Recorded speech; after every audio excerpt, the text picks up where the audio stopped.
He was mad as hell, and I'm not going to take this anymore. You want answers? You have offended my family.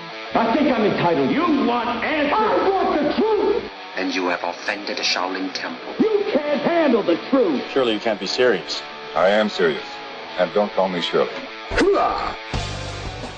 Radical Rant. Despite improvements, veterans still need more medical marijuana access. I want to dedicate this rant to the veterans out there. Veterans of the Vietnam War were some of the first to report that smoking marijuana helped them cope with the horrors of war. Their return to the States was marred by the politics and drug war hysteria of the 1970s, and marijuana became identified not as a medicine for traumatized soldiers, but the intoxicant of the rebellious, long-haired, anti-American youth. However, some veterans became activists and fought through the Just Say No 1980s and the I Didn't Inhale 1990s to bring awareness of cannabis for victims of trauma. One such veteran is Michael Krawitz, who served in the Air Force in the early 1980s. He was injured in the line of duty and required 13 surgeries to recover. At first, he worked on medical marijuana issues in his native Virginia, but soon his activism took him all the way to the United Nations, where in 1998 he testified for access to medical cannabis. In 1999, he testified to the National Academy of Sciences Institute of Medicine, which produced a report on marijuana that, among other findings, recommended further investigation into medical cannabis applications. As Krawitz continued his activism into the 2000s, more states were passing medical marijuana laws, but only one, New Mexico, was including post-traumatic stress as a qualifying condition. Many vets, however, were able to qualify for medical marijuana due to other conditions, such as chronic pain. Those vets also reported incredible success with cannabis for managing the post-traumatic stress.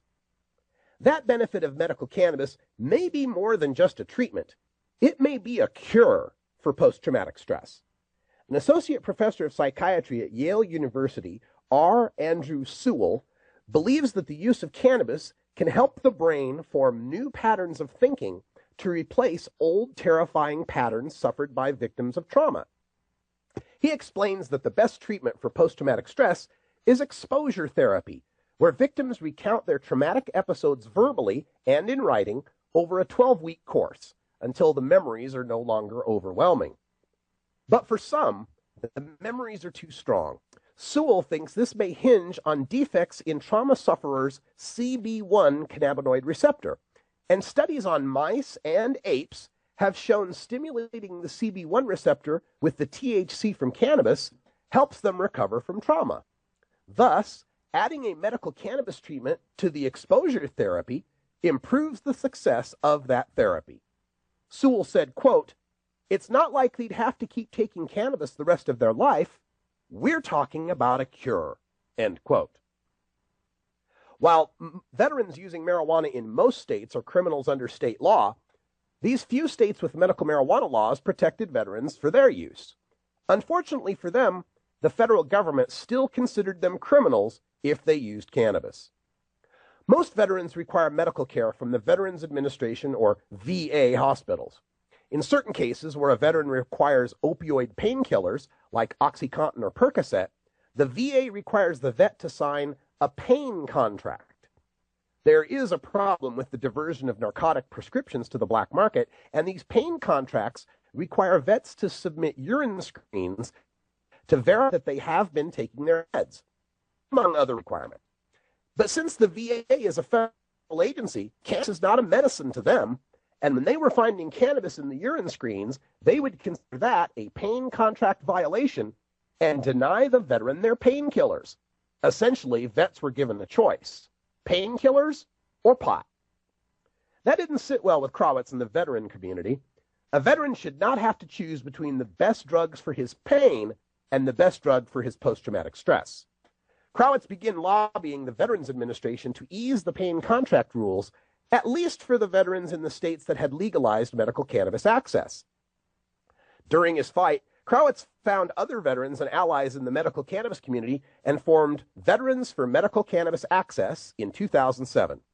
Together, they continued to work with administrators at the VA until finally, on January 31st, 2011, the VA issued Directive 2011-004 entitled Access to Clinical Programs for Veterans Participating in State-Approved Marijuana Programs, which proclaimed the following. Veterans Health Administration policy does not administratively prohibit veterans who participate in state marijuana programs from also participating in VHA substance abuse programs, pain control programs, or other clinical programs where the use of marijuana may be considered inconsistent with treatment goals. While patients participating in state marijuana programs must not be denied VHA services, the decisions to modify treatment plans in those situations need to be made by individual providers in partnership with their patients. Or in other words, as the New York Times reported, quote, doctors may still modify a veteran's treatment plan if the veteran is using marijuana, or decide not to prescribe pain medicine altogether if there's a risk of a drug interaction, but that decision will be made on a case-by-case basis, not as a blanket policy, end quote. Now, veterans in the 20 current medical marijuana states don't always have to choose between medical cannabis and VA healthcare, though marijuana is still prohibited in VA hospitals, and VA doctors can't recommend it. Access for veterans suffering specifically from post-traumatic stress has also improved. In 1996, California became the first medical marijuana state and remains the one with the most inclusive set of qualifying conditions.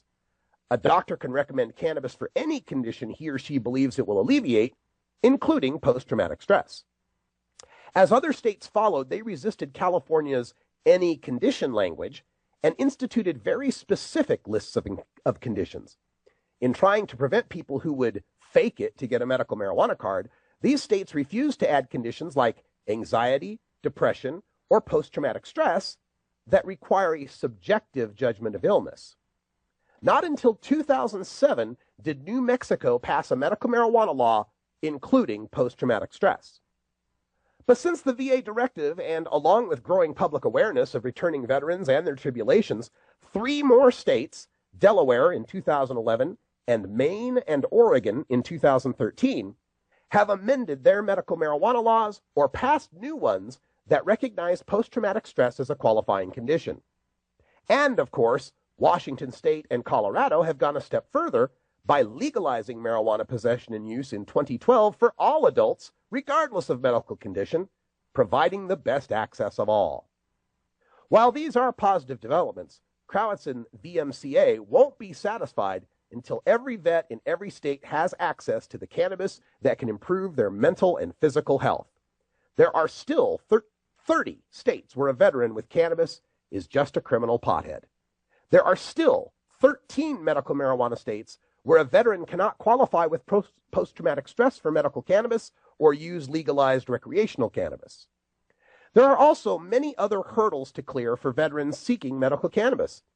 VA doctors are not allowed to write recommendations for federally illegal cannabis, so vets suffer the additional expense of finding a private physician who will. However, the author of the latest medical marijuana state's law, Illinois, has filed an amendment to allow veterans being treated for approved conditions by the VA to automatically qualify for the state's medical marijuana program without another doctor's recommendation. The bill has made it out of committee and awaits a hearing by the full Illinois House of Representatives, approval by the Senate, and a signature by the governor. Even if a veteran has been able to jump through all the required hoops, they still face discrimination in employment, education, child custody, even organ transplantation. Most medical marijuana states still allow employers to drug test and fire or not hire veterans who fail for marijuana metabolites, even if they're medical marijuana patients. The federal government still withholds student aid to anyone convicted of a drug offense, which haunts vets who got busted for weed in any state, medical or not. Vindictive spouses have been known to use a veteran's use of marijuana as evidence against them in child custody hearings, and only a handful of medical marijuana states protect against that. And, shockingly, veterans in need of life-saving organ transplants have been kicked out of transplant programs when their medical cannabis use becomes known, since most programs will not operate on known drug addicts. with only a few of the latest medical marijuana states prohibiting that practice. This Veterans Day, help Michael Krawitz and the Veterans for Medical Cannabis Access by visiting veteransformedicalcannabis.org and offering your help or donations so that every successive Veterans Day, more and more of our heroes will have access to the cannabis they need. If they can carry a rifle in the sand, they should be allowed a joint in their hand. Thanks, folks. That's all the time we got here today on Hour 1. Stay tuned for Hour 2, Toker Talk Radio, where we'll take your calls at 971-533-7111. My thanks to Michael Krawitz from Veterans for Medical Cannabis Access for all the information and the interview, despite our technical difficulties that we were having. And a salute to all the veterans out there who have fought to keep this country free and to protect us in our times of need. Despite what we may think politically about how our military is used, we cannot deny that the folks serving in that military deserve our respect. Stay tuned. Hour 2 is coming up next. Toker Talk Radio. It's open lines, open topics. Anything you want to discuss at 971-533-7111. Correct? Until next time, take care of each other, Tokers. We love the earth. So you gotta protect it. The mother earth, you got to respect it. By using that land, what gives so much. Some papers read us. You can know we'll find the beat on about the plans the mother has on. This time around, you know, if you haven't heard, we love the earth. We love the earth. This is the Russ Belville Show. The Russ Belville Show is blogging and podcasting daily at radicalruss.com. You take a seed, you plant it, you grow it, you dry it, you roll it, you smoke it. You take a seed, you plant it, you